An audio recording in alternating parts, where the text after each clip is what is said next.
You don't believe in your guys. That's what your email says. You don't believe in a lot of things that the NFL stands for when it comes to this new reckoning after Colin Kaepernick decided to kneel for a reason that had nothing to do with the flag. That part for me, beyond all of this, right? Because I can relate to that particular situation because we talked about it for so long. So I'm not angry about Jon Gruden and his stands and all of that. I'm not shocked. I'm not going to be angry. I don't give a damn.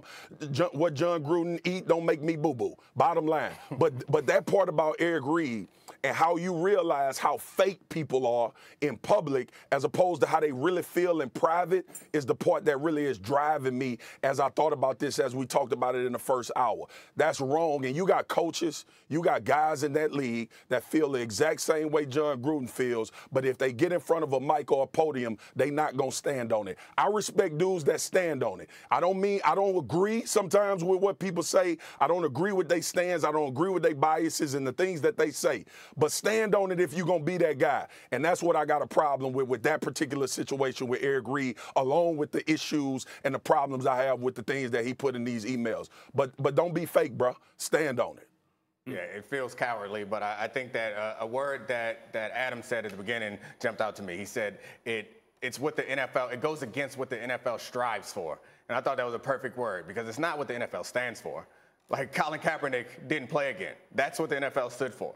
Like homophobia and sexism. Like the reason for the investigation that forced the discovery is sexism. So this is what the NFL has stood for. Maybe you don't want to stand for it going forward. Maybe this is who you're striving to be. But Jon Gruden is what the NFL is. Like he was the face of the NFL. They were like, sure, be our Monday night guy. I know that we hired him, but I guarantee you the league had some say in that too. They're not going to just let anybody speak for them. So that is what you stood for. Maybe you want to stand for something going forward, but that's what you stood for. And him being denigrating or trying to push back against things that were meant to protect players' head injuries.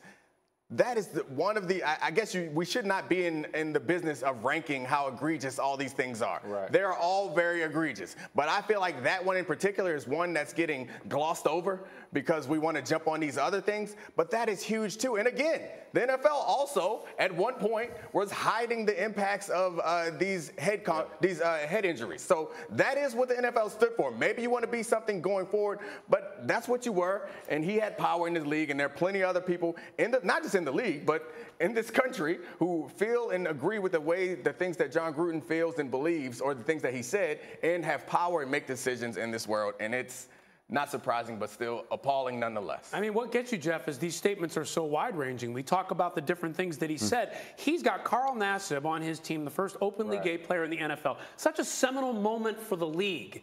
And yet, while that's happening, he had to be thinking about the history in his mind of the things he had said it goes back to what Swagger was just saying, right? Like what you say and what you do are two different things, right? That he's saying it one way, and then when he walks in his locker room, it's just a different guy. And I was shocked, and I said that in our meeting this morning.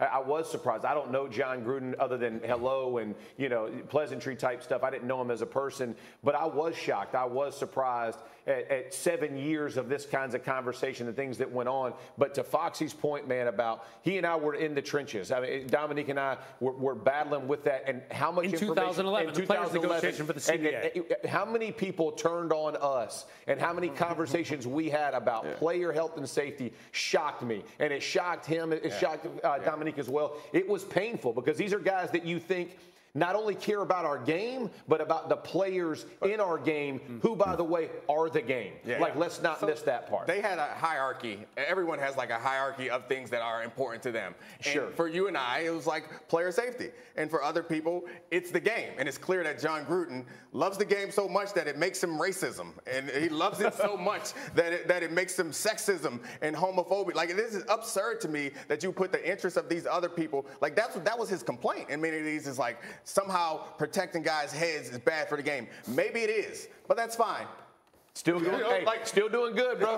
Still making a lot of cash. Were you surprised by all of this? No, because, I mean, this is language that's outdated and ignorant, but it's language that I mean, frankly, I have heard, right? Like, I mean, I'm a straight white male, right? So, I mean, there may be people that would say a word to me in a conversation thinking I wouldn't be offended by it, even though I would be and am, and I try to steer the conversation somewhere else. So you do know that there are still people using these terms that diminish people and who they know that they are, right? Who make people feel like less than they are. And it's upsetting that it still goes on. And to the extent that it still goes on, it should be found out and rooted out, and there should be consequences. And I think that's what we're seeing with Jon Gruden. And let's not forget, there's and Adam, I want to come to you on this. There's, what, 600,000 some emails? Yeah. It makes you think, Adam, if there's going to be some sort of reckoning in football, because 600,000 some emails means that it's not maybe just about Jon Gruden. There could be other things involving other people. Well, again, let's point out again and repeat for people who are unfamiliar with some of the background of the story. This is an investigation into the work practices of the Washington football team. And during the course of an investigation of the Washington football team, these emails from Jon Gruden to the former Washington executive Bruce Allen were uncovered that led to his downfall. I think when you spoke to people around the league in the last 24 or so hours, that's the part they can't believe. Well, maybe Jon Gruden would think this. Maybe he would say it. But to put it in writing, and to put it in writing over 7 years in all these emails, to insult that many groups in writing is hard to imagine that somebody so smart and so successful could do something so dumb in the end. To put it in writing means that he thought it was harmless, and the lesson here is it is very much not. And Jon Gruden learned that lesson by paying with his job. That he thought it was harmless says a lot about who he is.